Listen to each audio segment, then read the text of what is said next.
മറ്റൊരു ഇന്നത്തെ വളരെ പ്രധാനപ്പെട്ട മറ്റൊരു വാർത്ത എന്ന് പറയുന്നത് SBIക്ക് ഇന്ന് നിർണായകമാണ് എന്നുള്ളതാണല്ലോ. തെരഞ്ഞെടുപ്പ് ബോണ്ട് കേസിലെ വിവരങ്ങൾ കൈമാറാൻ SBIക്ക് നൽകിയ സമയപരിധി ഇന്ന് അവസാനിക്കുകയാണ്.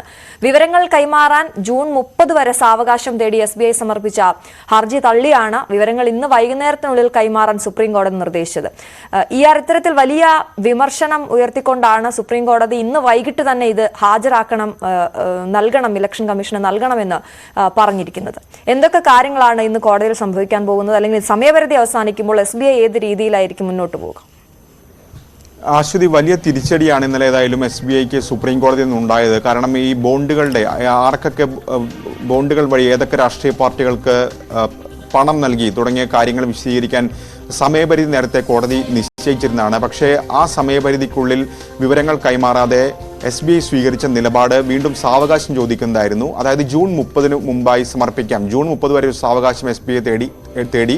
പക്ഷേ അത് തള്ളിക്കളഞ്ഞുകൊണ്ട് കടുത്ത വിമർശനമാണ് ഇന്നലെ കോടതി SBIക്കെതിരെ നടത്തിയത്. അതൃപ്തി അടക്കം പ്രകടിപ്പിക്കുകയും ചെയ്തു. മാത്രവുമല്ല, ഇന്ന് തന്നെ വിവരങ്ങൾ കൈമാറണം, ഇന്ന് വൈകിട്ടകം വിവരങ്ങൾ കൈമാറണം നിർദ്ദേശം കൂടി നൽകുകയും ചെയ്തിട്ടുണ്ട്. മറ്റന്നാൾ അത് തെരഞ്ഞെടുപ്പ് കമ്മീഷൻ SBI നൽകുന്ന വിവരങ്ങൾ പ്രസിദ്ധീകരിക്കണമെന്ന നിർദ്ദേശമാണ് കോടതി പുറപ്പെടുവിച്ചിട്ടുള്ളത്. ഏതായാലും എന്തൊക്കെ വിവരങ്ങൾ ഇന്ന് SBI നൽകും എന്നാണ് അറിയേണ്ടിയിരിക്കുന്നത്. ഏതായാലും സ്വാഭാവികമായും SBI ഇന്ന് നൽകാൻ സാധ്യതയുള്ള കാര്യങ്ങൾ, ആരൊക്കെ ബോണ്ടുകൾ വാങ്ങി എന്ന വിവരം സ്വാഭാവികമായും SBI നൽകാൻ തന്നെയാണ് സാധ്യത. പക്ഷേ ആ ബോണ്ടുകൾ ഏതൊക്കെ രാഷ്ട്രീയ പാർട്ടികൾക്ക് നൽകി എന്ന കാര്യത്തിൽ വ്യക്തത, അല്ലെങ്കിൽ അത് നൽകാൻ കഴിയുമോ എന്ന കാര്യമാണ് അറിയേണ്ടത്. കാരണം SBI ഇന്നലെ തന്നെ കോടതിയിൽ പറഞ്ഞത് ഇത് രണ്ട് തരത്തിലാണ് ശേഖരിച്ചിരിക്കുന്നത്. അതുകൊണ്ട് തന്നെ പൂർണ്ണമായും വിവരങ്ങൾ നൽകാൻ കഴിയില്ല എന്നാണ് അറിയിച്ചിരിക്കുന്നത്. അപ്പോൾ ഇത്തരമൊരു അതായത് ബോണ്ടുകൾ വാങ്ങിയവരുടെ മാത്രം വിവരങ്ങൾ നൽകുമ്പോൾ അതിൽ കോടതി ഇനി എന്തു പറയും, കോടതി എന്ത് സ്വീകരിക്കും എന്നാണ് അറിയാനുള്ളത്. ഒപ്പം SBI ഏതൊക്കെ വിവരങ്ങൾ നൽകുമെന്നതുകൂടി അറിയേണ്ടിയിരിക്കുന്നു. അങ്ങനെ കോടതി ആവശ്യപ്പെട്ട മുഴുവൻ വിവരങ്ങളും നൽകിയില്ലെങ്കിൽ കോടതി ഇലക്ഷൻ നടപടി സ്വീകരിക്കുമെന്ന് ഇന്നലെ തന്നെ ചീഫ് ജസ്റ്റിസ് അധ്യക്ഷനായ ബെഞ്ച് വ്യക്തമാക്കിയിട്ടുണ്ട്. അപ്പോൾ എന്തൊക്കെ രേഖകൾ സമർപ്പിക്കും SBI എന്നതിനെ ആശ്രയിച്ചായിരിക്കും കോടതിയുടെ തുടർ നടപടികൾ. ഈ വിഷയത്തിൽ കോടതി ചോദിച്ചത് ഈ 26 ദിവസം എന്തെടുക്കുകയായിരുന്നു എന്നുള്ളൊരു വിമർശനം ആണ് ചോദിച്ചിരുന്നത് SBIയോട് ഇന്നലെ. അതുകൊണ്ട് തന്നെ ഇന്ന് വൈകുന്നേരം വരെ സമയമുള്ളൂ എന്ന് പറയുന്നു. പക്ഷേ SBI പറഞ്ഞ കാര്യം ഈ ശേഖരിച്ച വിവരങ്ങൾ, അതായത് ആര് എത്ര സംഭാവന ഏത് പാർട്ടിക്ക് നൽകി എന്നതടക്കമുള്ള വിശദ വിവരങ്ങൾ ആണല്ലോ കോടതി ആവശ്യപ്പെട്ടിരിക്കുന്നത്. അത് ക്രോഡീകരിച്ച് നൽകാനുള്ള സമയം എന്ന രീതിയിലായിരുന്നു ഇത് കൂടുതൽ സമയം ആവശ്യപ്പെട്ടത്. പക്ഷെ അതൊന്നും വേണ്ട, നിങ്ങളുടെ കയ്യിലുള്ള ഡേറ്റ അതുപോലെ സമർപ്പിക്കുക എന്നാണ് ഇപ്പോൾ പറഞ്ഞിരിക്കുന്നത്. അതിൽ നിന്ന് വ്യക്തമായ വിവരങ്ങൾ ലഭ്യമാകും.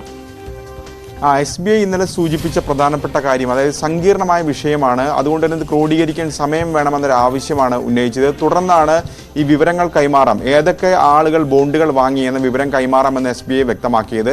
പക്ഷേ SBI പിന്നീട് ഇന്നലെ കോടതി അറിയിച്ച കാര്യവും ഇത് തന്നെയായിരുന്നു. അതായത് ഏതൊക്കെ രാഷ്ട്രീയ പാർട്ടികൾക്ക് നൽകി എന്ന വിവരം ലഭ്യമാക്കുന്നതിൽ സാവകാശം വേണമെന്നൊരു ആവശ്യം കൂടി SBI ഉന്നയിക്കുകയും ചെയ്തിരുന്നു. അതിനുശേഷം ഈ ഉത്തരവ് വന്നതിന് ശേഷം SBIയുടെ അഭിഭാഷകൻ കോടതിയോട് ഇക്കാര്യങ്ങൾ ചോദിച്ചപ്പോൾ കോടതി ഉത്തരവിൽ എല്ലാം വ്യക്തമാണല്ലോ എന്നാണ് ഈ ബെഞ്ച് ചോദിക്കുകയും ചെയ്തത്.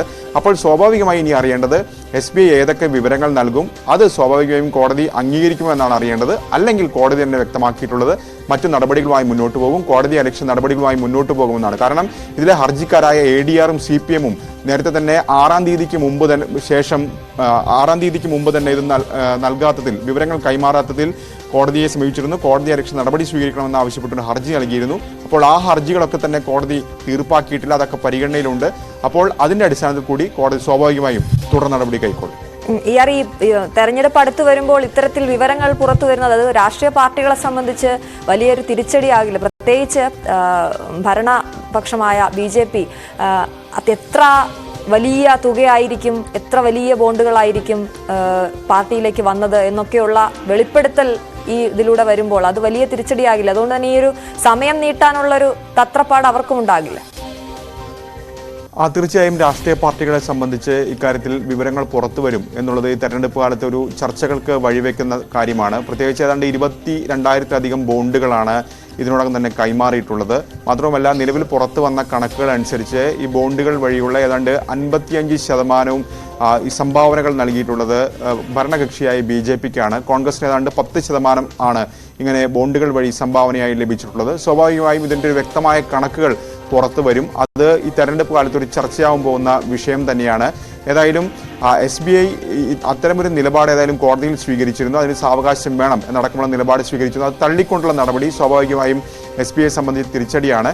അപ്പോൾ സ്വാഭാവികമായും രാഷ്ട്രീയ പാർട്ടികൾ മറുവശം നോക്കുകയാണെങ്കിൽ രാഷ്ട്രീയ പാർട്ടികളെ സംബന്ധിച്ചിടത്തോളം ഈ കണക്ക് സ്വാഭാവികമായും ഇത്തരം നാളുകളിൽ ഈ കണക്കുകളൊന്നും തന്നെ പുറമെ പൊതുജനങ്ങൾക്ക് ലഭ്യമായിരുന്നില്ല. അപ്പോൾ സ്വാഭാവികമായും ഇത്തരം വിവരങ്ങൾ കൈമാറുകയാണെങ്കിൽ അത് പൊതുമധ്യത്തിൽ ലഭിക്കാനുള്ള സാധ്യത കൂടി തുറന്നിടുകയാണ്. അപ്പോൾ സ്വാഭാവികമായും തെരഞ്ഞെടുപ്പ് കാലത്ത് അത് ചർച്ചയാവുന്ന വിഷയം തന്നെയാണ്. ശരി, മറ്റൊരു